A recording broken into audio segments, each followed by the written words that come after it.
अच्छा, तो भारतीय संविधान वो सिर्फ कानूनों की एक मोटी सी किताब नहीं है। असल में ये एक जिंदा सोच है, एक फिलॉसफी, जो ये बताती है कि एक नागरिक और देश के बीच का रिश्ता आखिर होना कैसा चाहिए।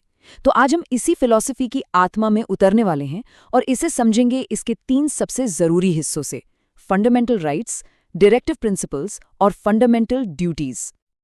तो चलिए सीधे एक बहुत ही बुनियादी सवाल पर आते हैं। एक ऐसा सवाल जिसने हमारे संविधान बनाने वालों के भी दिमाग में ना एक तूफान ला दिया था। सवाल ये था कि किसी एक इंसान की आजादी पहले आती है या फिर पूरे समाज की तरक्की। यही वो कह सकते हैं एक खींचतान है जो हमारे संविधान की पूरी कहानी के दिल में बसी हुई है। और ये जो खींचतान है ना, इसके 2 सिरे हमें संविधान के पार्ट 3 और पार्ट 4 में साफ साफ दिखते हैं। एक तरफ है हमारे फंडामेंटल राइट्स। समझिए, ये हर नागरिक का एक सुरक्षा कवच है जिसे कोई छीन नहीं सकता, और अगर कोई कोशिश करे तो अदालतें हैं ना, वो इसे लागू करवाएंगी। इसे हम नेगेटिव ऑब्लिगेशन कहते हैं। मतलब सरकार को कुछ करने से रोका गया है, वो आपके अधिकार छीन नहीं सकती। और फिर दूसरी तरफ है डायरेक्टिव प्रिंसिपल्स। ये सरकार के लिए एक तरह का जीपीएस या रोड मैप है, जो बताते हैं कि देश को किस दिशा में ले जाना है। ये सरकार पर एक पॉजिटिव ऑब्लिगेशन डालते हैं। मतलब सरकार को कुछ करना है, एक बेहतर समाज बनाने के लिए लगातार काम करना है। अब देखिए, देश आज़ाद हुआ, संविधान लागू हुआ और बस फौरन ही इस डिज़ाइन का पहला टेस्ट हो गया। असली सवाल अब ज़मीन पर आ चुका था। सवाल ये कि अगर किसी एक इंसान के अधिकार सरकार की किसी बड़ी पॉलिसी के रास्ते में आ जाएं, जो समाज की भलाई के लिए है, तो जीतेगा कौन? किसका पलड़ा भारी होगा? और इस सवाल का पहला बड़ा जवाब मिला 1951 में। केस था state of Madras versus Champakam Dorairajan, और सुप्रीम कोर्ट का फैसला एकदम साफ, बिल्कुल क्लियर था। कोर्ट ने कहा, अगर दोनों में टकराव होता है तो फंडामेंटल राइट ही ऊपर रहेगा। सीधी सी बात, एक इंसान की आज़ादी पहले। तो बस इस फैसले ने एक लाइन खींच दी।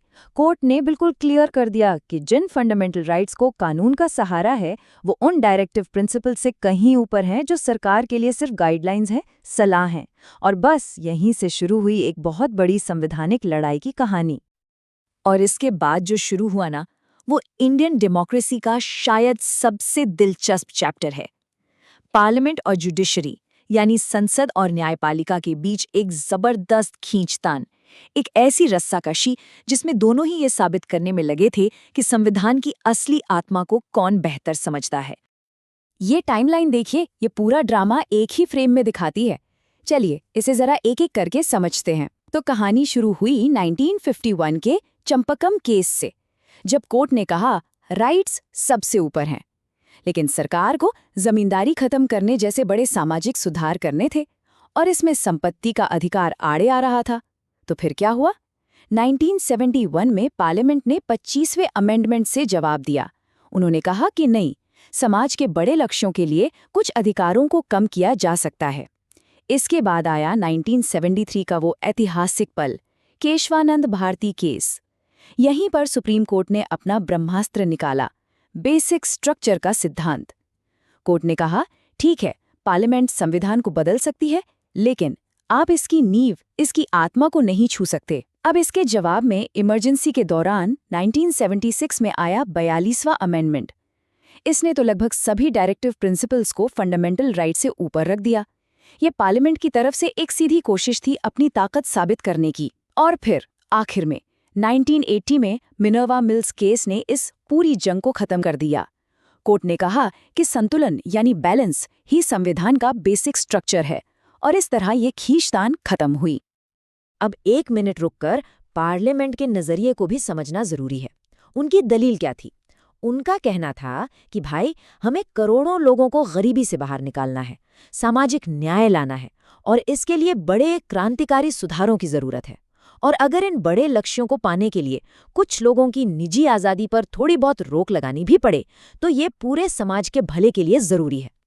तो दशकों तक ये जो टकराव चला, इसके बाद सुप्रीम कोर्ट एक ऐसा हल लेकर आया जिसने इस पूरी बहस को एक, कह सकते हैं, खूबसूरत मोड़ पर लाकर खत्म कर दिया।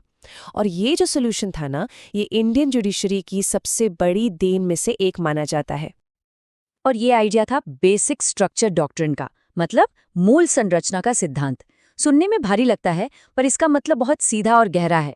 इसका मतलब है कि हाँ, पार्लियामेंट संविधान में बदलाव कर सकती है, बिल्कुल कर सकती है, लेकिन वो इसके आधार, इसके मूल कैरेक्टर को, इसकी आत्मा को नहीं बदल सकती। और ये जो फंडामेंटल राइट्स और डायरेक्टिव प्रिंसिपल्स के बीच का तालमेल है ना, ये हार्मनी, ये इसी बेसिक स्ट्रक्चर का सबसे जरूरी हिस्सा है। और 1980 के मिनर्वा मिल्स केस ने इस आइडिया पर समझिए फाइनल मोहर लगा दी। कोर्ट ने जो कहा वो सुनने लायक है। उन्होंने कहा, भारतीय संविधान की नींव ही पार्ट 3 यानी राइट्स और पार्ट 4 यानी डायरेक्टिव्स के बीच के बैलेंस पर रखी गई है। मतलब ये दोनों एक दूसरे के पूरक हैं। कितना शानदार नजरिया है ना? तो फाइनल फैसला क्या निकला? फैसला था हार्मनी और बैलेंस, यानी सामंजस्य और संतुलन। अब कोई भी दूसरे से बड़ा या छोटा नहीं था। ये दोनों एक दूसरे के दुश्मन नहीं, बल्कि एक ही गाड़ी के दो पहिए हैं, और इन दोनों पहियों का मकसद भी एक ही है, एक ऐसा समाज बनाना जो न्यायपूर्ण हो और इंसानी हो। लेकिन कहानी अभी खत्म नहीं हुई है। रुकिए जरा। इस बैलेंस को और मजबूत करने के लिए संविधान में एक तीसरा पिलर भी जोड़ा गया, एक ऐसा पिलर जो नागरिक की भूमिका को साफ करता है, और ये थे फंडामेंटल ड्यूटीज, यानी मौलिक कर्तव्य।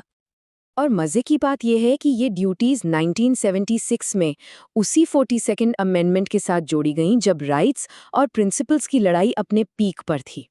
तो संविधान में 10 फंडामेंटल ड्यूटीज डाली गईं। ये एक तरह से सबको याद दिलाने जैसा था कि भाई, अधिकार मिलते हैं तो साथ में कुछ जिम्मेदारियां भी आती हैं। तो ये कर्तव्य क्या है?